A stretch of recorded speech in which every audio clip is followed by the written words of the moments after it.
ആലപ്പുഴ ചാത്തനാട് സ്വദേശിയായ മുഹമ്മദ് ഇക്ബാലിന് 1992 ഫെബ്രുവരി 21 നടന്ന ഒരു അപകടത്തിൽ നട്ടലിന് ഗുരുതരമായി പരിക്കേൽക്കുകയും പിന്നീട് മലർന്നു കിടക്കാനോ ഇരിക്കാനോ സാധിക്കാത്ത വിധത്തിൽ കഴിഞ്ഞ 32 വർഷമായിട്ട് ബെഡിൽ കമിഴ്ന്നു കിടക്കുന്ന ഒരവസ്ഥയിലായിരുന്നു അയാളുടെ ജീവിതം.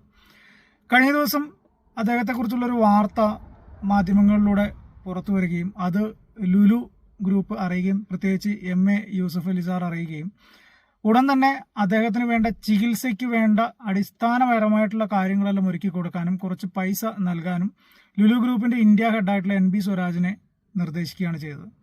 അങ്ങനെ കഴിഞ്ഞ ദിവസം സ്വരാജേട്ടൻ ആ വീട്ടിൽ ചെന്നിട്ട് ഏറ്റവും അത്യാവശ്യമായിട്ട് വേണ്ട, അതായത് ചികിത്സയ്ക്ക് വേണ്ട തുക 5 ലക്ഷം രൂപയുടെ ചെക്ക് മുഹമ്മദ് ഇക്ബാലിന് കൈമാറുകയും ചെയ്തു. ഇത്തരത്തിലുള്ള ആളുകളാണ് നമുക്കിടയിലുള്ളത് എന്ന ഒരു ധൈര്യത്തോടു കൂടിയാണ് ഇവരെല്ലാം ഇപ്പോഴും ജീവിച്ചു പോകുന്നത്.